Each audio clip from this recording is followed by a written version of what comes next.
Baik, Masya Allah, luar biasa ya materi pagi hari ini dan Alhamdulillah ya untuk sesi pertama yaitu materi Alhamdulillah sudah dilaksanakan. Mudah-mudahan bisa kita praktekkan ya. Mudah-mudahan kita bisa mengamalkannya. Amin ya rabbal alamin. Baik, Bunda yang berarti Allah Subhanahu wa taala, untuk sesi duanya kita akan membuka diskusi ya atau tanya jawab.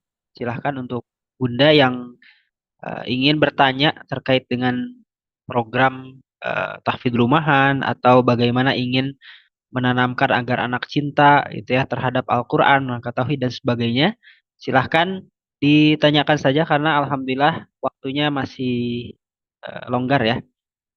Begitu. Untuk yang pertama pertanyaan apakah ada dari siapa dulu nih?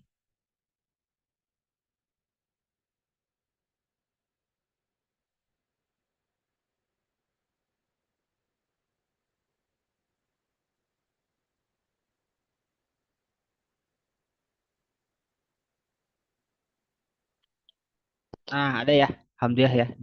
Dari Umu Umu Maryam dari Tangerang, silahkan Umu untuk diaktifkan terlebih dahulu.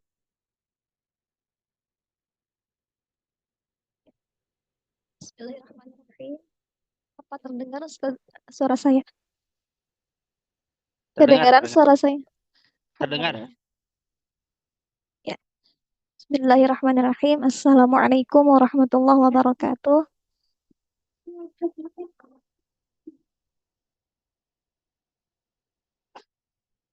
Ya. Terima kasih sebelumnya, Ustaz. Dan terima kasih Mudafa yang sudah memberikan motivasi dan ilmu yang Masya Allah luar biasa manfaat bagi kita semua. Mudah-mudahan kita semua diberikan kemudahan dalam mengamalkannya. Amin ya Allah ya Rabbal Alamin. Jadi pertanyaan saya, Umu, ini mungkin menyangkut pribadi untuk diri saya sendiri. Karena Alhamdulillah eh, saya kan mengajar di luar, di sekolah gitu ya. Itu full dari Senin sampai Sabtu. Dan waktunya itu eh, lumayan banyak di luar ya, dibanding di rumah. Nah, terkadang saya itu membuat waktunya untuk program tahfiz rumahan ini untuk anak saya. Biasanya di subuh itu anak sudah bangun ya, umur 4 tahun sudah bangun dari sebelum subuh. Itu sudah mulai start ya untuk murojaah dan ziyadah. Terus itu terus tiap hari gitu Umu. Terus saya ada khawatir ini memaksa atau enggak ya gitu. Apakah nanti dia keberatan dengan aktivitas itu yang setiap subuh tuh harus bangun dan sudah aktif untuk ziyadah dan murojaah. Nanti sorenya juga begitu ya di usia dia yang masih 4 tahun gitu. Alhamdulillah sekarang sudah 1 juz dan itu saya bikin murojaahnya 2 kali gitu. Tapi di hati saya tuh ada perasaan ini mengganggu usianya enggak ya yang dimana mereka tuh kan masih banyak bermain. Ya tapi Alhamdulillah saya berikan porsinya untuk bermain juga. Ya itu aja sih Umu. Terkadang ada perasaan ngebebani atau enggak gitu. Itu aja. Syukran jazakillahu khair Ustaz dan Umu Dafa. Baik, alhamdulillah eh untuk Umu Dafa Umu Maryam Wan. Ya, untuk pertanyaan pertama terkait dengan apakah memaksa atau tidak gitu. Jika seorang ibu gitu ya, jika usianya masih kecil mungkin ya. Kalau dilihat dari usia 0 sampai 6 tahun kan ada masa-masanya dan sebagainya. Maka pada umum. Iya, Masya Allah. Ini juga sama sih ya PR. Karena saya juga sama sih. Anak itu dari usia 3 tahun itu sudah mandi pagi, malah kalau udah Pak itu dari 3 tahun itu sudah mandi sebelum subuh gitu. Jadi sebenarnya kalau saya pribadi lebih baik anak itu berlelah dengan Al-Quran gitu ya daripada mereka lelah dengan hal yang lain. Kalau saya gitu sih berpikirnya ya. Jadi terkait dengan memaksa atau tidak, berarti itu yang harus kita eh, fokuskan gitu. Apa yang harus kita review nih? apakah misalnya metodenya mungkin ya, atau misalnya juga terkait dengan jadwalnya apakah sudah sesuai dengan usianya atau tidak, itu yang harus kita terus review, harus kita ya kita evaluasi setiap harinya gitu, apakah ada yang memberatkan atau tidak, itu yang harus jadi konsep kita gitu. Terkait misalnya anak itu terpaksa atau tidak, kalau menurut saya pribadi sih lebih baik dari sedini mungkin ya, kita memang biarkan anak itu lelah dengan aturan daripada lelah dengan hal yang lain kayak gitu.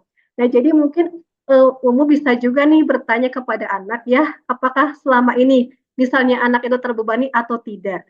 Lagi misalnya anaknya bilang tidak, ya is okay. Kenapa harus khawatir kayak gitu ya? Jadi tinggal kitanya saja evaluasi tentang tekniknya, metodenya, dan lain sebagainya. Jadi lebih ke situ sih, Jadi insya Allah ya ini adalah sebuah perjuangan ya, kita berjuang agar anak-anak kita itu memang tumbuh fitrahnya dan kita usahakan memang mereka pun tetap mendapatkan hak-hak mereka, hak bermainnya, hak istirahatnya sebisa mungkin. Jadi lebih ke sisi kita dialog ke anak, tanya ke anaknya bagaimana perasaannya, apakah ada yang harus diperbaiki atau tidak. Mungkin seperti itu.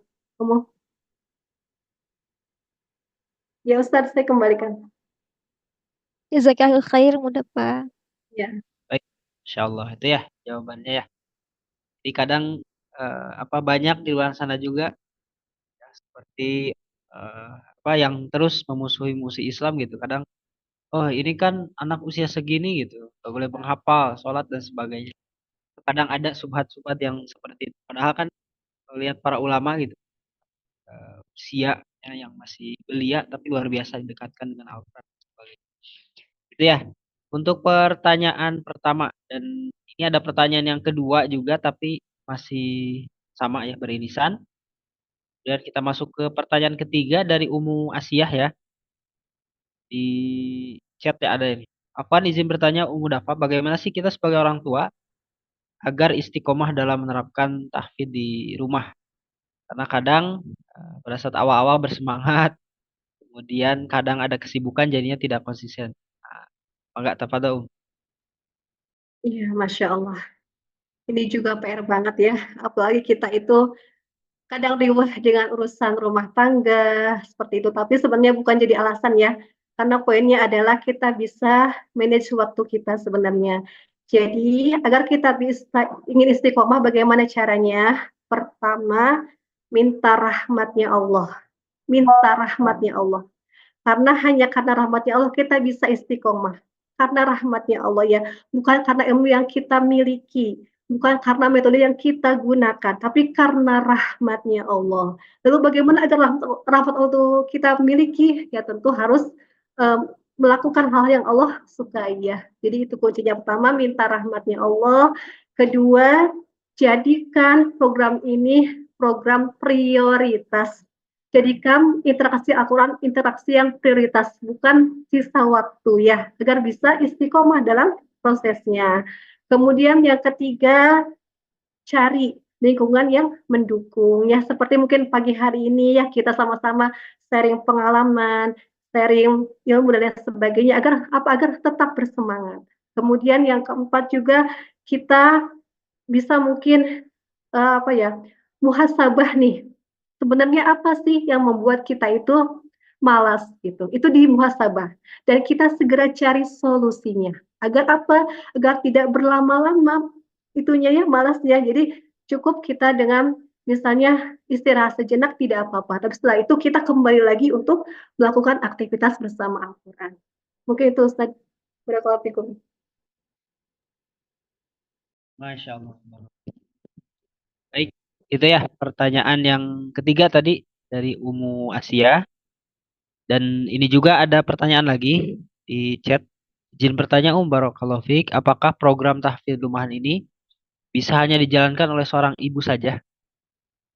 Nah, di mana ayahnya kurang bisa mengajar anak-anak atau kurang tegas misalnya ya, sehingga eh, kurang tegas misalnya anak-anak itu jika belajar dengan ayahnya banyak nawar dan sebagainya. Baik, silahkan Ya, baik. Ya, kadang juga kita berbeda-beda ya ujiannya. Ada yang memang ujiannya itu dari pasangan kita gitu kan ya. Ada yang dari anak kita kayak gitu.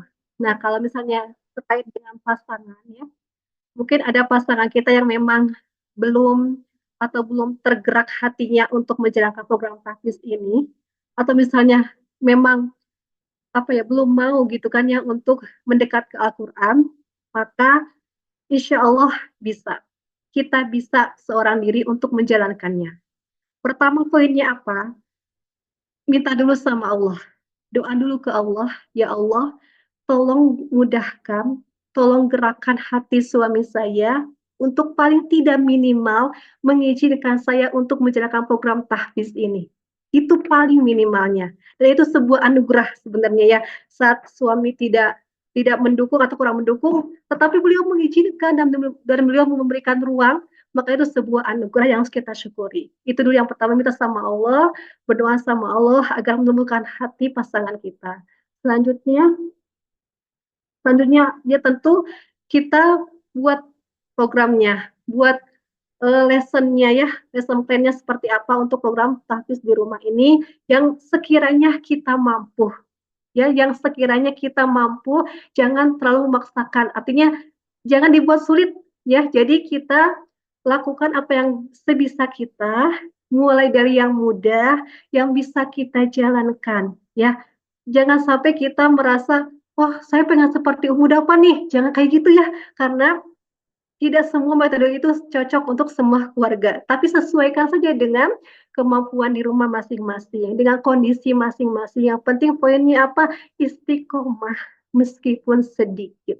Istiqomah meskipun hanya satu ayat, dua ayat seperti itu. Itu sih kuncinya ya. Jadi intinya banyak mohon pertolongan ke Allah saja.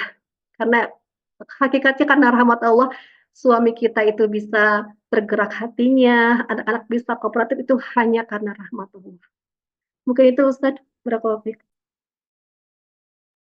Baik, Masya Allah. Ya, jawaban dari Mudafa. Dan kita bacakan lagi untuk yang selanjutnya. Afwan izin bertanya juga anak-anak usia hampir 6 tahun semangat saat menghafal di saat dikasih reward gitu ya. Afwan rewardnya apa yang masih dalam batas normal diberikan. Afwan jika dikasih reward terus menerus tidak baik. Jadi mungkin yang ditanyakannya poinnya sampai usia berapa gitu untuk dikasih reward atau hadiah ini agar nanti tidak ketergantungan mungkin ya menghafalnya apakah karena reward atau karena Allah Subhanahu wa Ya, taala. pertama kita harus pahami tentang reward dan punishment itu sendiri ya. Jadi reward itu diberikan sebagai motivasi agar anak melakukan hal yang sama keesokan harinya dengan senang hati, dengan kesan-kesan yang indah. Tetapi reward ini tidak harus berupa barang, ya. Reward ini bisa berupa ucapan, ucapan terima kasih, berupa pelukan, berupa apresiasi. Itu sudah termasuk reward. Kemudian terkait reward barang mungkin bisa kita berikan misalnya sebulan sekali lah, atau misalnya ketika anak mencapai target yang lebih, itu bisa kita berikan berupa barang yang lebih bernilai misalnya, itu bisa kayak gitu. Jadi untuk reward itu memang boleh kita berikan di usia 0 hingga 7 tahun, itu boleh kita perbanyak reward. Kemudian usia 7 hingga 10 tahun itu kita kurangi rewardnya. Jangan kebalik ya. Jadi jangan sampai makin tambah usia makin banyak rewardnya. Tidak. Jadi, tapi makin bertambah usia makin kurangi rewardnya karena ini latihan agar anak terbiasa beribadah karena Allah. Begitu Ustaz. Assalamualaikum. Baik, insya Allah ya jawabannya. Ini masih ada nih pertanyaan lagi nih. Assalamualaikum dari Umaya ya. Assalamualaikum warahmatullahi wabarakatuh. Izin bertanya anak kan jadwal sekolahnya padat, sekolah MI gitu ya. Jam setengah 7 udah berangkat sampai jam 11 dan sampai rumah kadang jam 12 mungkin. Jam setengah satunya itu sudah berangkat lagi ke sekolah diniyah MD mungkin ya. Sekolah agama sampai setengah 4 sampai asar. Lalu setelah maghrib ada pengajian lagi. Nah, kadang saya suka bingung menentukan waktu untuk hafalan di rumahnya. Pas mau diajak hafalan kadang suka kasihan seperti kelelahan. Itu bagaimana Mungkin ini juga berkaitan dengan pertanyaan saya. Ya, kalau Dafa gitu apakah homeschooling atau seperti apa gitu? Atau Ya, baik. Masya Allah. Barakallah. Ini jadwalnya padat sekali, Masya Allah ya. Jadi sebenarnya untuk waktu murojaah di rumah, kalau saya itu ba'da subuh ya. Karena memang anak itu sekolah gitu, sekolah.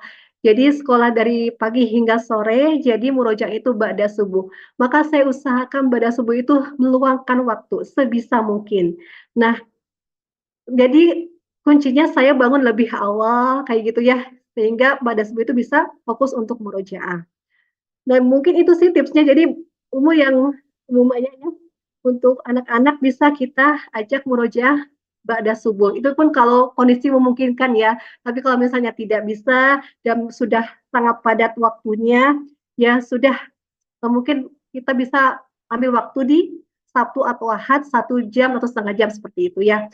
Atau bisa juga kita maksimalkan di murotalnya, diperdengarkan murotalnya agar tetap stimulusnya anak-anak dapat. Seperti itu mungkin Ustaz.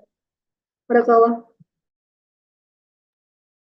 Baik, Masya Allah. Ini antusiasnya masih banyak nih bertanya dari Anissa ya. Izin bertanya, Syukran atas sebelumnya. Bagaimana kita memaksimalkan usaha kita membangun program tahfidz rumahan di mana orang tuanya sibuk mungkin ya, yang satu ibunya kerja, kemudian ayahnya juga kerja.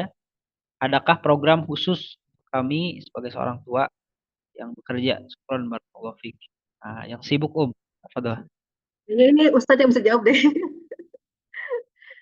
Ini Ustadz punya programnya, mungkin Ustadz buat orang tua yang sibuk bekerja. Baik, sebenarnya kembali lagi ya ke manajemen waktu kayak gitu. Jadi mau bekerja atau tidak, poinnya manajemen waktu dan skala prioritas. Yang tidak bekerja belum tentu juga mampu menjalankan program tahfiz ini ya. Tapi poinnya tadi di manajemen waktu, insya Allah itu bisa. Mungkin Ustadz bisa menambahkan, silakan.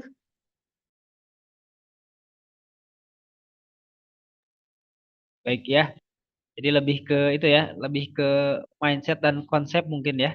Meskipun tadi sibuk anak-anaknya atau orang tuanya yang sibuk, tinggal kita saja mau atau tidak membuat program tersebut mungkin ya. Yang kayak tadi di sisa-sisa terakhir kita selipkan, kemudian di hari libur dan sebagainya kita sempatkan lah. Nggak bekerja 24 jam dan mungkin nggak seminggu untuk bekerja ya. Untuk selanjutnya masih ada nih. Jadi bertanya mudah Pak, salah satu tantangan dari orang tua kebanyakan di luar sana main di gadget. Gadget nih. Apalagi kita sebagai orang tua yang tidak lepas dari HP. Karena tuntutan pekerjaan juga kita mulai laptop, HP. Nah, salah satu kekhawatiran adalah anak lebih senang pada gadget dibanding apa yang diajarkan sehari-hari. Nah, ini gimana untuk menangani anak yang ketergantungan terkait gadget gitu dan sebenarnya kalau kita sebagai orang tua juga sama karena kebanyakannya di handphone, kemudian laptop dan sebagainya. Dan si anak-anak pasti abi atau umaknya juga main HP dan sebagainya. Seperti apa, Betul. Iya, baik. Terkait dengan gadget, memang ini tantangan di zaman ini ya, tidak bisa kita hilangkan, tidak bisa karena memang kita perlu dengan gadget ini ya. Nah, terkait dengan bagaimana caranya agar anak tetap fokus belajar Al-Quran ya, jadi kita bisa manage penggunaan gadgetnya ya. Kita bisa atur waktunya untuk bermain HP dan lain sebagainya. Jadi silakan musyawarah dengan anak-anak. Apakah mau misalnya sehari itu cukup 30 menit dan lain sebagainya, silakan dimusyawarahkan. Dan apabila misalnya anak itu melanggar aturan, itu pun dibicarakan untuk punishment-nya ya, bisa dibicarakan semuanya. Dan ya itu tadi sih sebenarnya memang ini tantangan besar sekali untuk kita semua. Jadi kalau saya pribadi lebih ke tegas. Saya orangnya tegas terkait dengan handphone ya, terkait dengan gadget saya sangat tegas. Jadi kalau misalnya sudah lewat waktunya, ketika anak tidak mau lepas, saya ambil. Kayak gitu kalau saya. Terserah deh anak itu mau nangis, mau gimana terserah. Yang penting kita sudah sepakat waktunya, jamnya. Ketika tidak menepati maka saya ambil. Jadi intinya adalah tegas ya. Karena sekali lagi anak terbiasa bermain HP karena kita yang membiasakan. Ya, dia tidak, karena kita yang membiasakan. Maka itu yang harus kita rubah. Kita tegas, kita Bismillah insya Allah ya. Jadi itu intinya tegas dan uh, ya itulah mudah-mudahan ya. Semoga Allah mudahkan. Itu Ustaz.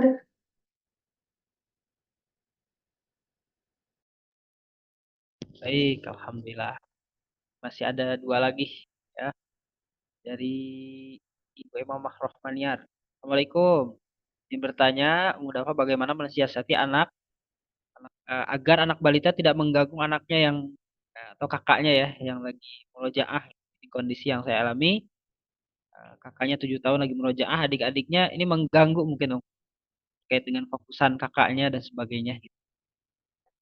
Bagaimana tipsnya agar anak bisa kooperatif dan sebagainya. Apa mungkin Om, ada tips? Masya Allah. Sama ya, saya juga 3 orang anak. Jadi kalau sekarang sih memang sudah termasuk kondusif sekali anak-anak itu, tapi ketika anak-anak yang masih kecil itu caranya bagaimana agar adiknya ini tidak mengganggu kakaknya ya. Jadi saya berikan permainan, berikan aktivitas, entah itu menggambar, entah itu mewarnai, entah itu bikin puzzle dan lain sebagainya, itu kita kasih seperti itu. Dan usahakan adiknya ini tetap ada di sekitar kakaknya. Jadi ketika adiknya bermain, secara tidak langsung mendengarkan kakaknya murojaah dan itu stimulus ya. Jadi makanya kenapa adiknya kadang lebih cepat hafal karena sambil mendengarkan kakaknya murojaah. Ya, jadi itu adalah peluang sebenarnya. Jadi jangan khawatir ketika kita banyak anak, itu peluang untuk bersamaan memberikan stimulus Al-Quran ya. Jadi kita sama-sama memberikan stimulus Al-Qurannya, jadi nanti anak-anak sama-sama hafal Al-Qurannya. Jadi kayak gitu, kemudahan yang Allah berikan ya Masya Allah. Ya, Baik, masya Allah gitu ya. Dan itu pun termasuk apa bisa kita manfaatkan momen tersebut mungkin ya ketika kakaknya murojaah, adiknya sambil mendengarkan. Ya. Ini masih ada Afan jika ingin bertanya tentang menghafal bagaimana melancarkan hafalan anak dengan ayat-ayat yang sama dalam satu surah, contohnya dalam surat Al-Mursalat gitu ya, banyak yang sama, surat Al-Fat dan sebagainya itu banyak yang sama mungkin Fadwa. ya baik. Ini juga PR ya, kadang anak itu sering tertukar-tukar ayatnya. Bagaimana caranya agar anak itu hafalannya kuat gitu ya? Maka poinnya tetap di murojaah, sering di murojaah ya. Kuncinya di situ sih. Terus kalau misalnya anak itu memang tipe visual, jadi bisa gunakan gini misalnya tulis tulis ayatnya di papan tulis atau di kertas ya, dan biarkan anak itu melihat ayat yang lupa tadi itu gitu. Jadi kayak gitu caranya. Jadi sebenarnya lebih ke murojaah tadi, perbanyak murojaah agar hafalan anak kuat. Allah Ustaz.